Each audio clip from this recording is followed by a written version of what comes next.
ನೀವು ನೋಡ್ತಾ ಇದ್ರ ಟಿವಿ 46 ಮಲೆನಾಡು ವಾರ್ತೆಗಳು. ನಾನು ಮೇಘನಾ ಲೋಕೇಶ್. ಮುಖ್ಯಮಂತ್ರಿ ಸಿದ್ದರಾಮಯ್ಯ ಎತ್ತಿನಹೊಳೆ ಸಮಗ್ರ ಕುಡಿಯುವ ನೀರಿನ ಯೋಜನೆಯ ಹಂತ 1ಕ್ಕೆ ಸಕಲೇಶಪುರ ತಾಲೂಕಿನ ಬೈಕೆರೆ ದೊಡ್ಡನಗರದ ಪಂಪ್ ಹೌಸ್ನಲ್ಲಿ ಚಾಲನೆ ನೀಡಿದರು. ಕೋಲಾರ, ಚಿಕ್ಕಬಳ್ಳಾಪುರ, ಬೆಂಗಳೂರು ಗ್ರಾಮಾಂತರ, ರಾಮನಗರ, ತುಮಕೂರು, ಹಾಸನ, ಚಿಕ್ಕಮಗಳೂರು ಜಿಲ್ಲೆಗಳ 29 ತಾಲೂಕುಗಳ ಬದುಕನ್ನೇ ಬದಲಾಯಿಸುವ ಈ ಮಹತ್ವಾಕಾಂಕ್ಷೆಯ ಯೋಜನೆಗೆ ಮುಖ್ಯಮಂತ್ರಿಗಳಿಂದ ಚಾಲನೆ ದೊರೆಯಿತು. ಮುಖ್ಯಮಂತ್ರಿ ಸಿದ್ದರಾಮಯ್ಯ ಅವರಿಂದ ರಾಜ್ಯ ಸರ್ಕಾರದ ಮಹತ್ವಾಕಾಂಕ್ಷೆಯ ಎತ್ತಿನಹೊಳೆ ಯೋಜನೆಯ ಲೋಕಾರ್ಪಣೆ. ಸಕಲೇಶಪುರ ಎಷ್ಟೇ ದುಡ್ಡು ಖರ್ಚಾಗಲಿ ಎತ್ತಿನಹೊಳೆ ಯೋಜನೆ ವ್ಯಾಪ್ತಿಯ ಎಲ್ಲ ಕೆರೆಗಳನ್ನು ತುಂಬಿಸುತ್ತೇವೆ. ಈ ಅವಧಿಯಲ್ಲಿ ಕಾಮಗಾರಿ ಮುಗಿಸಿ ಕುಡಿಯುವ ನೀರು ಕೊಟ್ಟೇ ಕೊಡುತ್ತೇವೆ ಎಂದರು. ಸಕಲೇಶಪುರ ತಾಲೂಕಿನ ಹೆಬ್ನಳ್ಳಿಯಲ್ಲಿ ಎತ್ತಿನಹೊಳೆ ಯೋಜನೆ ಮೊದಲ ಹಂತ ಉದ್ಘಾಟಿಸಿ ಮಾತನಾಡಿದರು. ಇದು 7 ಜಿಲ್ಲೆಗಳಲ್ಲಿ ನೀರು ಕುಡಿಯುವಂತರ ಯೋಜನೆ. ಈ ಯೋಜನೆ ಪ್ರಾರಂಭವಾದದ್ದು ಕೋಲಾರ, ಚಿಕ್ಕಬಳ್ಳಾಪುರದಲ್ಲಿ, ಆಮೇಲೆ ತುಮಕೂರು, ಹಾಸನ ಸೇರಿಕೊಂಡಿತು. ಶಿವಲಿಂಗೇಗೌಡ ಅರಸೀಕೆರೆಯನ್ನು ಸೇರಿಸಿ ಎಂದು ಕೇಳಿದಾಗ ಬರಪೀಡಿತ ಪ್ರದೇಶಗಳಲ್ಲಿ ಕುಡಿಯುವ ನೀರಿನ ಸಮಸ್ಯೆ ಕಾಡುತ್ತಿತ್ತು. ಈ ಎಲ್ಲ ಜಿಲ್ಲೆಗಳನ್ನು ಸೇರಿಸಿ ಯೋಜನೆ ಮಾಡೋಣ ಅಂದರು. ಕೃಷ್ಣ ಬೈರೇಗೌಡ, ಮುನಿಯಪ್ಪ ಎಲ್ಲ ನಮಗೆ ನೀರು ಸಿಗಲ್ಲ ಸಂಶಯ ವ್ಯಕ್ತಪಡಿಸಿದರು ಎಂದರು. ಕೊತ್ತೂರು ಮಂಜುನಾಥ್ ನೀರು ಬಂದಿಲ್ಲ ಅಂದ. ನೀನು ಟೆಕ್ನಿಕಲ್ ಎಕ್ಸ್ಪರ್ಟಾ? ನಿನಗೆ ಗೊತ್ತಿದ್ಯಾ? ಗುದ್ದಲಿ ಪೂಜೆ ಮಾಡಿದಾಗಿನಿಂದ ಟೀಕೆ ಮಾಡಿದ್ದು ಯಾರು ಟೀಕೆ ಮಾಡಿದ್ದು? ಬಿಜೆಪಿ ಜೆಡಿಎಸ್ನವರು ಎಂದು ಹರಿಹಾಯ್ದರು. ಇನ್ನು 6,000 ಕೋಟಿ ಖರ್ಚು ಮಾಡಿದ್ರೆ ಯೋಜನೆ ಪೂರ್ಣಗೊಳ್ಳುತ್ತೆ. ನಮ್ಮ ಕಾಲದಲ್ಲಿ ಈ ಯೋಜನೆ ಪೂರ್ಣ ಮಾಡ್ತೀವಿ. ನಾನು ಡಿ.ಕೆ. ಶಿವಕುಮಾರ್, ಎಂ.ಬಿ. ಪಾಟೀಲ್ ಬಹಳ ಬಯಸಿಕೊಂಡಿದ್ದೇವೆ. ಬಿಜೆಪಿಯವರ ಕಾಲದಲ್ಲಿ ಏನೂ ಮಾಡಲಿಲ್ಲ. 4 ವರ್ಷ ಈ ಯೋಜನೆಗೆ ಏನು ಖರ್ಚು ಮಾಡಲಿಲ್ಲ. ಮಾಡಿದರೆ ಈ ಯೋಜನೆ ಮುಗಿದು ಹೋಗಿರೋದು ಎಂದರು. ಈ ಯೋಜನೆಯಿಂದ ಯಾವ ಜಿಲ್ಲೆಗಳಿಗೆ ಕುಡಿಯಲು ಕೆರೆಗೆ ನೀರು ಕೊಡ್ತೀವಿ ಅಂತ ಹೇಳಿದ್ವೋ ಅದನ್ನು ಮಾಡೇ ಮಾಡ್ತೇವೆ. ಟೀಕೆಗಳು ಸಾಯುತ್ತವೆ, ಕೆಲಸಗಳು ಉಳಿಯುತ್ತವೆ ಎಂಬ ಮಾತನ್ನು ಡಿ.ಕೆ. ಶಿವಕುಮಾರ್ ಹೇಳುತ್ತಿರುತ್ತಾರೆ ಎಂದರು. ಈ ನಾಡಿನ ಬಡವರು, ರೈತರು, ದಲಿತರು, ಅಲ್ಪಸಂಖ್ಯಾತರು, ಹಿಂದುಳಿದವರು ಆರ್ಥಿಕ ಸಾಮಾಜಿಕವಾಗಿ ತೊಂದರೆ ಅನುಭವಿಸಬಾರದು. ಅದಕ್ಕಾಗಿ ಏನು ಮಾಡಬೇಕು ಮಾಡೇ ತೀರುತ್ತೇವೆ. ಇದು ನಮ್ಮ ಬದ್ಧತೆ ಎಂದರು. ಪಾಪ ಡಿ.ಕೆ. ಶಿವಕುಮಾರ್ ನಿನ್ನೆ ಬಂದು ಪೂಜೆ ಮಾಡಿದ್ದಾರೆ. ಡಿ.ಕೆ. ಶಿವಕುಮಾರ್ ಅತ್ಯಂತ ಶಾಸ್ತ್ರೋಕ್ತವಾಗಿ ಕಾರ್ಯಕ್ರಮ ಮಾಡಿದ್ದಾರೆ. ನನಗೂ ಈ ಯೋಜನೆ ಉದ್ಘಾಟನೆ ಮಾಡಿದ್ದು ಸಂತೋಷವಾಗಿದೆ ಎಂದರು.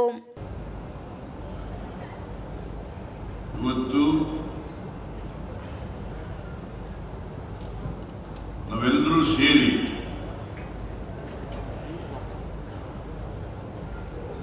ಎತ್ತಿನಹೊಳೆ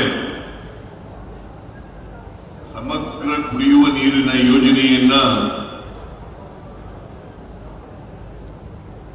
ಮೊದಲನೇ ಹಂತದ ಕಾರ್ಯಕ್ರಮವನ್ನ ಉದ್ಘಾಟನೆ ಮಾಡಿದ್ದೇವೆ.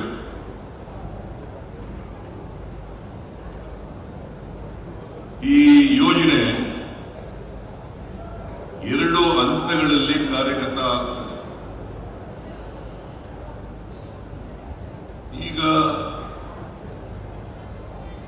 ಮೊದಲನೇ ಹಂತದ ಯೋಜನೆ ಉದ್ಘಾಟನೆ ಆಗಿದೆ. 2ನೇ ಹಂತದ ಯೋಜನೆ ಪ್ರಾರಂಭ ಆಗಿ ಇನ್ನು 2026-27ಕ್ಕೆ ಮುಗೀತದೆ.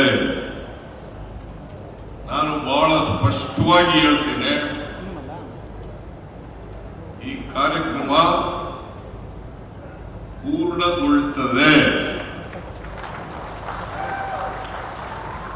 ಯಾರೂ ಕೂಡ ಈ ಕಾರ್ಯಕ್ರಮದ ಬಗ್ಗೆ ಸಂಶಯ ಇಟ್ಟುಕೊಳ್ಳಬಾರದು. ಯಾಕೆ ಈ ಮಾತನ್ನ ಹೇಳ್ತಾ ಇದ್ದೀನಿ ಅಂತಂದ್ರೆ, ಕೆಲವರು ಜನರಲ್ಲಿ ಅನುಮಾನವನ್ನ, ಸಂಶಯವನ್ನ ಹುಟ್ಟುಹಾಕಲಿಕ್ಕೆ ಪ್ರಯತ್ನವನ್ನ ಮಾಡ್ತಾ ಇದ್ದಾರೆ. ಅವೆಲ್ಲವೂ ಕೂಡ ಆಧಾರರಹಿತವಾದಂತ ಜನರನ್ನ ತಪ್ಪುದಾರಿಗಳಿರ್ತಕ್ಕಂಥ ಪ್ರಯತ್ನವೇ ಹೊರತು ಯಾವುದೂ ಕೂಡ ಸತ್ಯ ಇಲ್ಲ. ಈಗ ನೀವೆಲ್ಲ ಕಣ್ಣಾರೆ ನೋಡಿದ್ದೀರಿ, ನಾವೆಲ್ಲ ಕಣ್ಣಾರೆ ನೋಡಿದ್ದೀವಿ. ಮತ್ತು ಮೊದಲನೇ ಹಂತದ ಯೋಜನೆ ಮುಗಿದಿದೆ. ನನಗೆ ಬಹಳ ಸಂತೋಷ ಆಗ್ತಾ ಇದೆ. ಯಾಕಪ್ಪ ಅಂತಂದ್ರೆ, ಈ ಎತ್ತಿನಹೊಳೆ ಯೋಜನೆಯನ್ನ ಭೂಮಿ ಪೂಜೆ ಮಾಡಿದ್ದು ನಾನೇ. ಅವತ್ತು ಜಲಸಂಪನ್ಮೂಲ ಸಚಿವರಾಗಿದ್ದವರು ಎಂ.ಬಿ. ಪಾಟೀಲ್ ಚಿಕ್ಕಬಳ್ಳಾಪುರದಲ್ಲಿ ಉದ್ಘಾಟನೆ ಆಯಿತು, ಶಂಕುಸ್ಥಾಪನೆ ಆಯಿತು.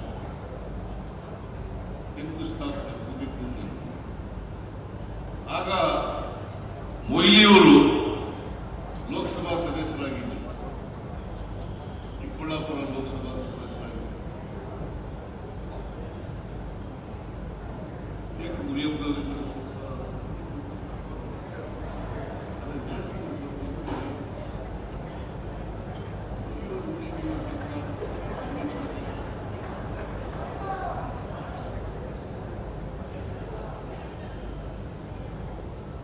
ಮೊಯ್ಲಿಯವರು ಅದರ ಅಧ್ಯಕ್ಷರಾಗಿದ್ದರು. ಈ ಯೋಜನೆ ಆಗಬೇಕು ಅಂತೇಳಿ ರಮೇಶ್ ಕುಮಾರ್ ಅವರು, ಕೃಷ್ಣ ಬೈರೇಗೌಡರು,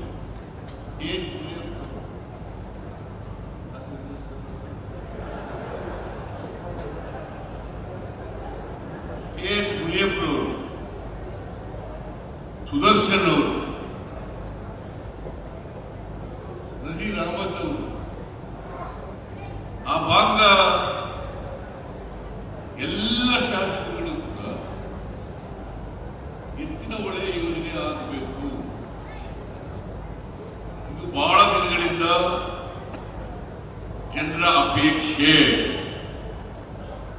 ಅದಕ್ಕೆ ಇದು ಒಂದು ಮಹತ್ವಾಕಾಂಕ್ಷೆಯ ಯೋಜನೆ.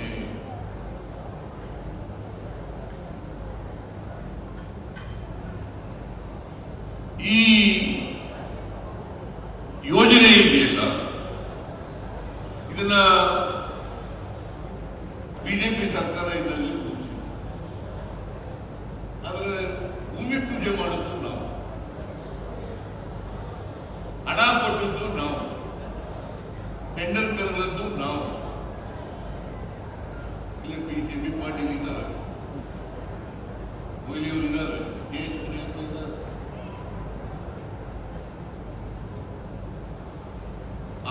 ಕೋಲಾರ ಜಿಲ್ಲೆಯಲ್ಲಿ ಶಾಸಕರು ಕೂಡ ಇದ್ದಾರೆ. ನಾರಾಯಣಸ್ವಾಮಿ, ಸಂಜೇಗೌಡ, ಮಂಜುನಾಥ ಎಲ್ಲರೂ ಕೂಡ ಇದ್ದಾರೆ. ಇದು ಕೋಲಾರ, ಚಿಕ್ಕಬಳ್ಳಾಪುರ, ತುಮಕೂರು, ಬೆಂಗಳೂರು ರೂರಲ್ಲು, ಹಾಸನ, ರಾಮನಗರ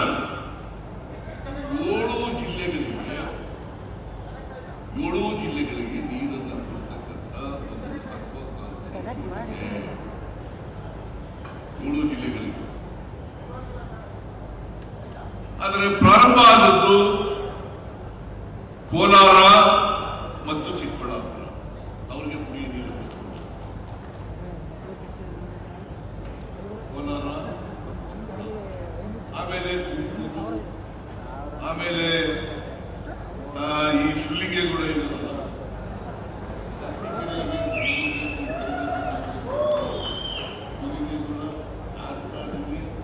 ಬೆಂಗಳೂರು ಗ್ರಾಮಾಂತರ, ಆಮೇಲೆ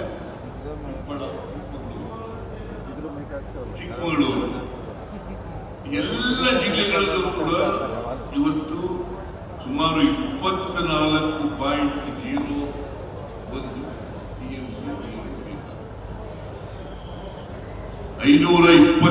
ಕೆರೆಗಳು ಮತ್ತು ಈ ಎಲ್ಲ ಜಿಲ್ಲೆಗಳಿಗೆ ಕುಡಿಯುವ ನೀರನ್ನು.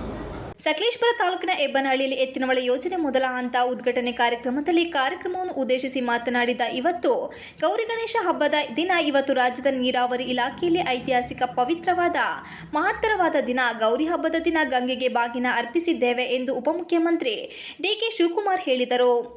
ಮಾರಮ್ಮನ ಸನ್ನಿಧಿ ಚಿತ್ರದುರ್ಗಕ್ಕೆ ನೀರು ಹರಿಸುತ್ತಿದ್ದೇವೆ. 10 ವರ್ಷದ ನಂತರ ಹೇಳಿದ್ದನ್ನು ಮಾಡಿದ್ದೇವೆ, ನುಡಿದಂತೆ ನಡೆದಿದ್ದೇವೆ.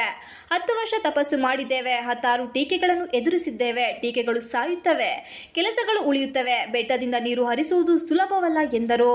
ಮುಖ್ಯಮಂತ್ರಿಗಳು ನನಗೆ ಪವರ್ ಮಿನಿಸ್ಟರ್ ಕೊಟ್ಟಿದ್ರು. ಕೆಲವರು ಇದನ್ನು ತಡೆಯಲು ಪ್ರಯತ್ನ ಪಟ್ಟು ಕೋರ್ಟ್ಗೆ ಹೋಗಿದ್ರು. ಮುಖ್ಯಮಂತ್ರಿ ಮೇಲೆ ಒತ್ತಡ ತಂದು ಈ ಯೋಜನೆ ಆಗಲೇಬೇಕು ಎಂದು ಹೇಳಿ ವೈಯಕ್ತಿಕ ವಿವಾದಕ್ಕೆ ಯೋಜನೆ ನಿಲ್ಲಬಾರದೆಂದು ಮಾಡಿದ್ದೇವೆ. ಬಯಲುಸೀಮೆ ಇವತ್ತು ಗಂಗೆ ಹರಿಯುತ್ತಿದ್ದಾಳೆ ಎಂದರು. ಮುಂದುವರೆದ ಎತ್ತಿನಹೊಳೆ ಯೋಜನೆಗೆ ಹಣಕಾಸು ಬಿಡುಗಡೆ ಮಾಡಬೇಕು ಎಂದು ಜಿಲ್ಲಾ ಉಸ್ತುವಾರಿ ಸಚಿವ ಕೆಎನ್ ರಾಜಣ್ಣ ಸಿಎಂ ಸಿದ್ದರಾಮಯ್ಯ ಅವರಿಗೆ ಮನವಿ ಮಾಡಿದರು. ಎತ್ತಿನಹೊಳೆ ಸಮಗ್ರ ಕುಡಿಯುವ ನೀರು ಹಂತ 1 ಪೂರ್ಣಗೊಳ್ಳಲು ಹಲವು ವರ್ಷ ಕಳೆದಿದೆ. ವೀರಪ್ಪ ಮೊಯ್ಲಿ ಅವರು ಈ ಯೋಜನೆಗೆ ಒತ್ತು ನೀಡಿದ್ರು. ತದನಂತರ ಸಿದ್ದರಾಮಯ್ಯ ಅವರು ಶಂಕುಸ್ಥಾಪನೆ ನೆರವೇರಿಸಿದರು ಎಂದರು. ಪಶ್ಚಿಮಾಮುಖವಾಗಿ ಹರಿಯುವ ನೀರನ್ನು ಪೂರ್ವಾಭಿಮುಖವಾಗಿ ಹರಿಸುವುದು ದೇಶಕ್ಕೆ ಮೊದಲು. ಇದಕ್ಕೆ ಹಲವಾರು ಅಧಿಕಾರಿಗಳು ಶ್ರಮ ಪಟ್ಟಿದ್ದಾರೆ. ಅರಣ್ಯ ಇಲಾಖೆಯಿಂದ ಕೆಲವು ತೊಂದರೆಗಳಿಂದ ಯೋಜನೆಗೆ ಪೂರ್ಣ ಮಾಡಲು ಆಗುತ್ತಿಲ್ಲ. ಐದಳ ಕಾವಲು ಬಳಿ ಭೂಮಿ ನೀಡಿಲ್ಲ. ಇಲ್ಲದಿದ್ದರೆ ಅರಸೀಕೆರೆಗೆ ನೀರು ಹರಿಯುತ್ತಿತ್ತು ಎಂದರು. ಕೂಡಲೇ ಅಧಿಕಾರಿಗಳಿಗೆ ಸೂಚನೆ ಕೊಟ್ಟು ಯೋಜನೆ ಪೂರ್ಣಗೊಳಿಸಬೇಕು. ಈಗಾಗಲೇ ಸಾಕಷ್ಟು ಹಣ ಖರ್ಚಾಗಿದೆ. ವರ್ಷಕ್ಕೆ 2,000 ಕೋಟಿ ಕೊಟ್ಟರೆ ಯೋಜನೆ ಪೂರ್ಣಗೊಳ್ಳಬಹುದು. ಸಮುದ್ರಕ್ಕೆ ಸೇರುವ ನೀರನ್ನು ಕುಡಿಯುವ ನೀರು ಅಭಾವ ಇರುವ ಜಿಲ್ಲೆಗಳಿಗೆ ಹರಿಸಬಹುದು ಎಂದು ತಿಳಿಸಿದರು. ಸಣ್ಣ ಪುಟ್ಟ ಸಮಸ್ಯೆಗಳನ್ನು ಮನಗಂಡು ಡಿಕೆ ಶಿವಕುಮಾರ್ ಎಲ್ಲವನ್ನು ನಿವಾರಣೆ ಮಾಡಿದ್ದಾರೆ. ಬಯಲು ಸೀಮೆಯ ಜಿಲ್ಲೆಗಳ ಜನರ ಪರವಾಗಿ ಅವರಿಗೆ ಅಭಿನಂದನೆ ಸಲ್ಲಿಸುತ್ತೇನೆ. 23 ಭಾಗಗಳಲ್ಲಿ ಅರಣ್ಯ ಇಲಾಖೆ ತೊಂದರೆ ಇದೆ. ಮುಖ್ಯಮಂತ್ರಿಗಳು ಅರಣ್ಯ ಇಲಾಖೆಗೆ ಸೂಚನೆ ನೀಡುವುದರ ಜೊತೆಗೆ ಹಣಕಾಸು ಬಿಡುಗಡೆ ಮಾಡಬೇಕು ಎಂದು ಮುಖ್ಯಮಂತ್ರಿಗಳಿಗೆ ಮನವಿ ಮಾಡಿದರು. ಬಯಲು ಸೀಮೆಗೆ ಗಂಗೆ ಇವತ್ತು ಹರಿತಾ ಇದ್ದಾರೆ. ಪ್ರತ್ಯಕ್ಷವಾಗಿ ಇವತ್ತು ನಾವು ಕಣ್ಣಲ್ಲಿ ನಾವು ಕಾಣ್ತಾ ಇದ್ದೇವೆ. ಇದು ನಮ್ಮ ತಪಸ್ಸು, ಇದು ನಮ್ಮ ಪ್ರತಿಜ್ಞೆ, ಇದು ನಮ್ಮ ಸಂಕಲ್ಪ. ಇವತ್ತು 6,657 ಗ್ರಾಮಗಳಿಗೆ ಕುಡಿಯುವ ನೀರು ಇವತ್ತು ಹೋಗ್ತಾ ಇದೆ. 6,657 ಗ್ರಾಮಗಳಿಗೆ 38 ಹಳ್ಳಿಗಳಿಗೆ TMC ಪಂಚಾಯತ್ಗೆ ನೀರು ಹರಿತಾ ಇದೆ. 29 ತಾಲೂಕುಗಳಿಗೆ ಇವತ್ತು 31 ಕ್ಷೇತ್ರಗಳಿಗೆ ಈ ನೀರನ್ನು ಹರಿಸುವಂತಹ ಒಂದು ಯೋಜನೆ.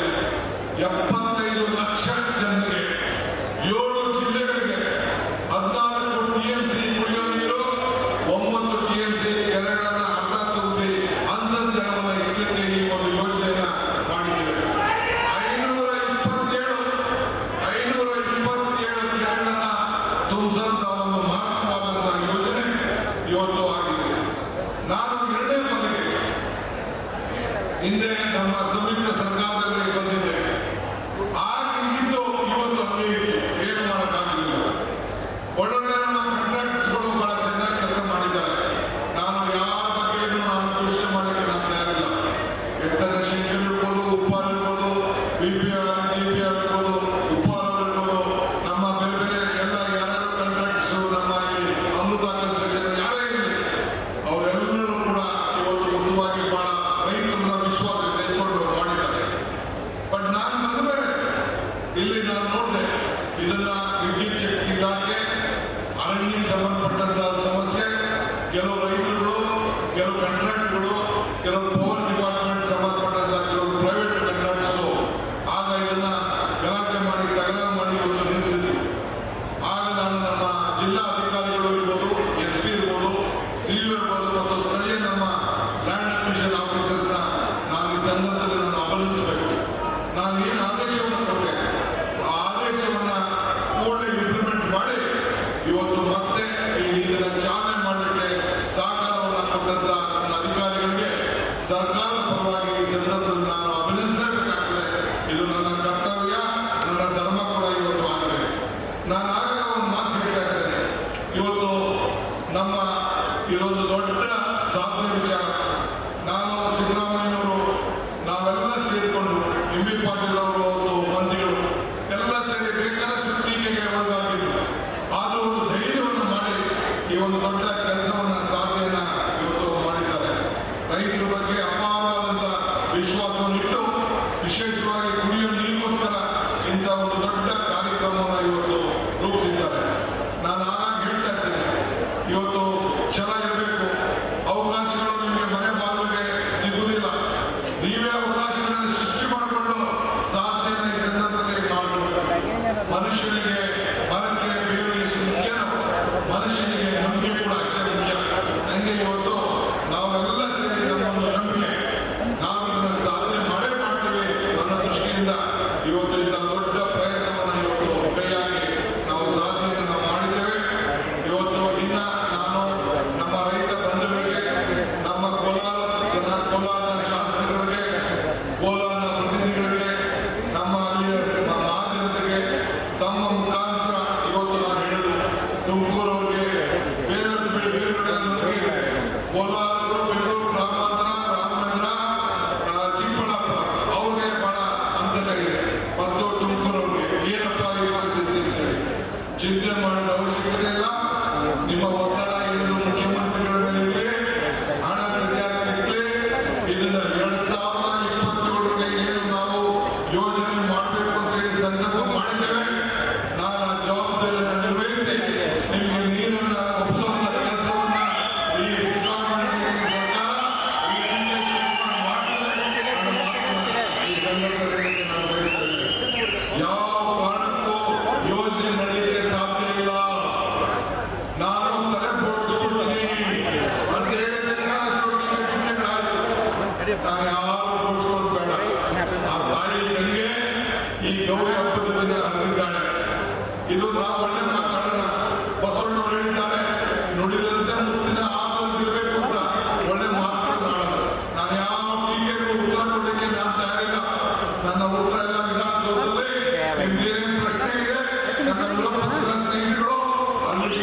ನಿಮ್ಮ ಕ್ಯಾಮ್ರಾಗಳು ಸಾಕ್ಷಿ. ಆದ್ರಿಂದ ಟೀಕೆಗಳು ಬೇಕಾದಷ್ಟು ಬರ್ತಾ ಇದೆ. ಅನೇಕ ಸಂದರ್ಭದಲ್ಲಿ ನೀವು ಇವತ್ತು ನೋಡ್ತಾ ಇದ್ರಿ, ಕುದಿಯೋರು ಕುದಿತಾ ಇದ್ದಾರೆ, ಉರಿಯೋರು ಉಳ್ಕೊಳ್ತಾ ಇದ್ದಾರೆ. ನಮ್ಮ ಪಾಡಿಗೆ ನಾವು ಕೆಲಸನ ನಾವು ಮಾಡ್ತಾ ಇದ್ದೇವೆ. ಸೊ ಅದರಿಂದ ನಾವು ತಲೆ ಕೆಡಿಸ್ಕೊಂಡು ಹೋಗೋದಿಲ್ಲ. ವಜ್ರವನ್ನ ವಜ್ರದಿಂದನೇ ಕತ್ತರಿಸಬೇಕು. ಆ ಕೆಲಸವನ್ನು ಇವತ್ತು ನಾವು ಮಾಡಿದ್ದೇವೆ. ಜನ ಬಡವರು ನಮ್ಮ ಮೇಲೆ ಹೇಗೆ ನಂಬಿಕೊಂಡಿದ್ದಾರೆ, ಆ ಕೆಲಸವನ್ನು ಮಾಡಿದ್ದೇವೆ. ನಿನ್ನೆ ರಾತ್ರಿ ಹಿಂದೆ ಇಲ್ಲಿಗೆ DC ಆಗಿದ್ದಂತ ಈಗ ನಮ್ಮ ಇಲಾಖೆಯಲ್ಲಿ ಕೆಲಸ ಮಾಡ್ತಾ ಇದ್ದಾರೆ ಮೋಹನ್ ರಾಜ್ ಅವರೊಂದು ಮಾತಾಡ್ತಾ ಇದ್ದಾರೆ. ಅಲ್ಲಿ DC ಆಗಿದ್ರು ಪ್ರಾರಂಭ ಮಾಡಿದ್ರು. ಒಬ್ಬ ಮಾಧ್ಯಮ ಮಿತ್ರ ಹೋಗಿ ಅವರು ಪ್ರಶ್ನೆ ಕೇಳಿದಂತೆ, ಏನಂದ್ರೆ ಏನು ಸ್ವಾಮಿ ಇದು ಎತ್ತಿನ ಹೊಳೆ ಅಂದ್ರೆ ಎತ್ತಿಗೆ ಸಾಕಾಗುವಂತ ನೀರು ಇಲ್ಲಿದೆ, ಇದನ್ನ ತೆಗೆದುಕೊಂಡು ಹೋಗಿ ನೀವು ಬೆಂಗಳೂರಿಗೆ ಕೋಲಾರ ತೆಗೆದುಕೊಂಡು ಹೋಗ್ತೀರಿ, ಇದು ಹೆಂಗೆ ಸಾಧ್ಯ ಅಂತೇಳಿ ನಮ್ಮ ಜಿಲ್ಲಾಧಿಕಾರಿಗಳು ಹೇಳ್ತಾರೆ. ಅದಕ್ಕೆ ನಾನು ಮಾಧ್ಯಮ ಸ್ನೇಹಿತರಿಗೆ, ವಿರೋಧ ಪಕ್ಷಗಳಿಗೆ ಯಾರು ಟೀಕೆ ಮಾಡ್ತಾ ಇರೋದು ಹೇಳ್ತಾ ಇದ್ದೀನಿ, ಇದು ಎತ್ತಿಗೋಸ್ಕರ ನೀರಲ್ಲ. 57,75 ಲಕ್ಷದ ಜನರಿಗೆ ಕುಡಿಯುವ ನೀರನ್ನ ಇವತ್ತು ಕರ್ನಾಟಕ ಸರ್ಕಾರ, ಸಿದ್ದರಾಮಯ್ಯ ಸರ್ಕಾರ ಸಾಧನೆ ಮಾಡಿದೆ. ಅದರಿಂದ ನನಗೆ ಬಹಳ ಸಂತೋಷ. ನಮ್ಮ ಬದುಕಿನಲ್ಲಿ ಒಂದು ಸಾಧನೆ. ನಾನು ಆಗಾಗ ಮಾತಾಡ್ತಾ ಇರ್ತೀನಿ, ಮನುಷ್ಯನ ಹುಟ್ಟು ಆಕಸ್ಮಿಕವಾದದ್ದು, ಸಾವು ಅನಿವಾರ್ಯ, ಜನನ ಉಚಿತ, ಮರಣ ಖಚಿತ. ಹುಟ್ಟು ಸಾವಿನ ಮಧ್ಯದಲ್ಲಿ ನಾವು ಏನು ಮಾಡ್ತೀವಿ ಅಂತ ಮುಖ್ಯ. ಹಂಗೆ ಸಾಕ್ಷಿ ಗುಡ್ಡೆಗಳನ್ನು ಬಿಡಬೇಕು ಅಂತೇಳಿ ಅವತ್ತು ಲಾಲ್ ಬಹದ್ದೂರ್ ಶಾಸ್ತ್ರಿ ಅವರು ನಮ್ಮ MB ಪಾಟೀಲ್ ಅವರ ಕಾಲದಲ್ಲಿ ಅವತ್ತು ಭೂಮಿ ಪೂಜೆ ಮಾಡಿದ್ರು. ಅಬ್ದುಲ್ ಕಲಾಂ ಅವರು 2006ರಲ್ಲಿ ಉದ್ಘಾಟನೆ ಮಾಡಿದ್ರು. 2014ರಲ್ಲಿ ಇದಕ್ಕೆ ಭೂಮಿ ಪೂಜೆ ಮಾಡಿ ಇವತ್ತು ಈ ನೀರನ್ನ ತೆಗೆದು ನಿಮ್ಗೆ ಪ್ರಾರಂಭ ಮಾಡ್ತಾ ಇದ್ದೀವಲ್ಲ, ಇದು ನಮ್ಮ ಬದುಕಿನ ಸಾಕ್ಷಿ ಗುಡ್ಡೆ, ಕಾಂಗ್ರೆಸ್ ಸರ್ಕಾರದ ಸಾಕ್ಷಿ ಗುಡ್ಡೆ. ಬಹಳ ಸಂತೋಷ ಆಗ್ತದೆ. ಆದ್ರಿಂದ ಇನ್ನು ಅನೇಕ ಕಾರ್ಯಕ್ರಮಗಳು, ರೈತರ ಸಮಸ್ಯೆ ಇರ್ಬೋದು, ಫಾರೆಸ್ಟ್ ಇಲಾಖೆ ಸಮಸ್ಯೆ ಇರ್ಬೋದು, ಕಾಂಟ್ರಾಕ್ಟರ್ ಸಮಸ್ಯೆ ಇರ್ಬೋದು, ಅಧಿಕಾರಿಗಳ ಸಮಸ್ಯೆ ಇರ್ಬೋದು, ಇವೆಲ್ಲ ಕೂಡ ನಾವು ಬಗೆಹರಿಸಿ ಈ ನೀರನ್ನ ಮೇಲೆ ಎತ್ತಿ ನಮ್ಮ ಕುಡಿಯುವ ನೀರಿಗೆ ಇವತ್ತು 25 ರೂಪಾಯಿ ಒಂದು ಬಾಟಲ್ ನೀರು ಅಂತ ಪರಿಸ್ಥಿತಿ ಇವತ್ತು ಇದೆ. ಈ ಉತ್ತಮವಾದಂತಹ ನೀರಿಲ್ಲದೆ ನಾವು ಯಾರು ಬರಬೇಕಾಗ್ತಿರ್ಲಿಲ್ಲ. ವೀರಪ್ಪ ಮೊಯ್ಲಿಯವರು ನಮ್ಮ ಮುನಿಯಣ್ಣವರು ಹೇಳ್ತಾರೆ, ನಮ್ಮ ಕಡೆ ಎಲ್ಲ ನೀರು ಇದಾಗಿ ಆರೋಗ್ಯಕರವಾಗಿ ಜೀವನ ಆಗ್ತಾ ಇದೆ ನಮ್ಮ ಜನರಿಗೆ. ಇದು 2000 ಅಡಿಗಿನ ನೀರು ತೆಗಿಬೇಕು ಅಂತೇಳಿ ಬಹಳ ನರಳಿನಿಂದ ಅವರು ನೋವನ್ನ ವ್ಯಕ್ತಪಡಿಸ್ತಾ ಇದ್ರು. ಆದ್ರೆ ಅವರಿಬ್ರು ಕೂಡ ನಾವು ಮಾತಾಡ್ಸಬೇಕು ಅಂತಿದ್ದು, ಆದ್ರೆ ನಿಮ್ಮೆಲ್ಲ ಹಬ್ಬ ವಾಪಸ್ ಹೋಗ್ಬೇಕು, ಲೇಟ್ ಆಗ್ತದೆ ಅಂತ ಹೇಳಿ ನಾನು ಮುಖ್ಯಮಂತ್ರಿಗಳು ಮಾತ್ರ ಮಾತಾಡೋದಂತ ತೀರ್ಮಾನ ಮಾಡಿದ್ದೇವೆ. ಎಲ್ಲರೂ ಕ್ಷಮಿಸಬೇಕು. 23,000 ಕೋಟಿ ರೂಪಾಯಿ ಖರ್ಚಾಗ್ತದೆ. 257 ಕಿಲೋಮೀಟರ್ ಈ ನೀರನ್ನು ಹರಿಸಲಿಕ್ಕೆ ಕಾರ್ಯಕ್ರಮವನ್ನು ರೂಪಿಸಿದ್ದೇವೆ. ಈ ವರ್ಷದಲ್ಲೇ 164 ಕಿಲೋಮೀಟರ್ ನೀರನ್ನ ಪೂರ್ಣಗೊಳಿಸಲಿಕ್ಕೆ ಈ ಡಿಸೆಂಬರ್ ಒಳಗೆ ಈಗಾಗಲೇ ಕಾರ್ಯಕ್ರಮವನ್ನು ರೂಪಿಸಿದ್ದೇವೆ. ಆ ಕೆಲಸವನ್ನು ನಾವು ಮಾಡ್ತೇವೆ. ನಿಮ್ಮ ಸಹಕಾರ ಇರಲಿ, ನಿಮ್ಮ ಆಶೀರ್ವಾದದಲ್ಲಿ ನನಗೆ ವಿಶ್ವಾಸ ಇದೆ. ಮತ್ತೆ 2028ಕ್ಕೆ ನಿಮ್ಮ ಆಶೀರ್ವಾದದಿಂದ ಇಂಥ ಯೋಜನೆಗಳನ್ನ ಮತ್ತೆ ನಾವು ಪ್ರಾರಂಭ ಮಾಡಿ ಪೂರ್ಣವನ್ನು ಮಾಡುವಂತ ಕೆಲಸವನ್ನು ನಾವು ಮಾಡ್ತೇವೆ ಅಂತ ಹೇಳಿ ತಮ್ಮನ್ನು ಕೂಡ ಬಂದು ಇವತ್ತು ಅನೇಕ ಮಂತ್ರಿಗಳು, ಸ್ನೇಹಿತರು, ಶಾಸಕರು ಬಂದಿದ್ದಾರೆ.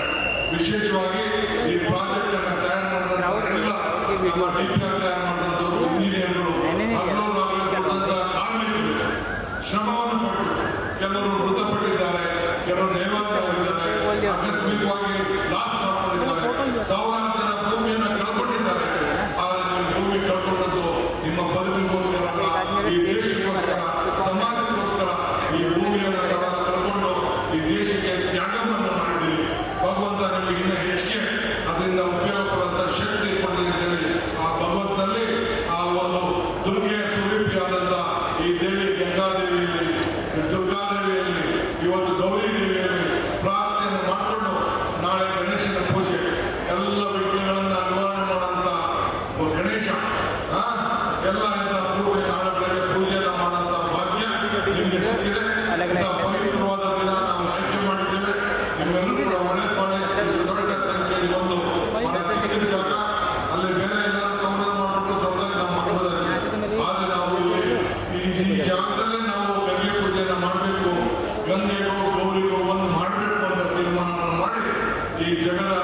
ಈ ಒಂದು ಇತಿಹಾಸ ಪುಟಕ್ಕೆ ಸೇರಲಿಕ್ಕೆ ಏನು ಒಂದು ಪ್ರಯತ್ನ ಇತ್ತು ಅದನ್ನು ಇವತ್ತು ನಮ್ಮ ಸರ್ಕಾರ ಸೇರಿಸಿದೆ. ಮತ್ತೊಮ್ಮೆ ಇದಕ್ಕೆ ಸಹಕಾರ ಕೊಟ್ಟಂತ ಎಲ್ಲ ಅಧಿಕಾರಿಗಳಿಗೆ, ಇಂಜಿನಿಯರ್ಗಳಿಗೆ, ರೈತರಿಗೆ, ಮಾಧ್ಯಮ ಸ್ನೇಹಿತರಿಗೆ, ಪ್ರಜಾಪ್ರಭುತ್ವದ ವ್ಯವಸ್ಥೆಯಲ್ಲಿರುವಂಥ ಎಲ್ಲ ನನ್ನ ಶಾಸಕ ಮಿತ್ರರಿಗೆ, ಮಂತ್ರಿಗಳಿಗೆ, ಮುಖ್ಯಮಂತ್ರಿಗಳಿಗೆ ಮನಸ್ಸಿ ನಾನು ಮಾತನಾಡಿಸ್ತೇನೆ. ಜೈ ಹಿಂದ್, ಜೈ ಕರ್ನಾಟಕ, ಜೈ ಹಿಂದ್. ಸಾರ್ವಜನಿಕ ಸೇವೆಯಲ್ಲಿ ಬರುವಂತಹ ಸವಾಲುಗಳಿಗೆ ಸೆಟ್ಟು ಹೊಡೆದು ಸಾಧನೆ ತೋರಿರುವಂತಹ ಧೀರ ನಾಯಕ.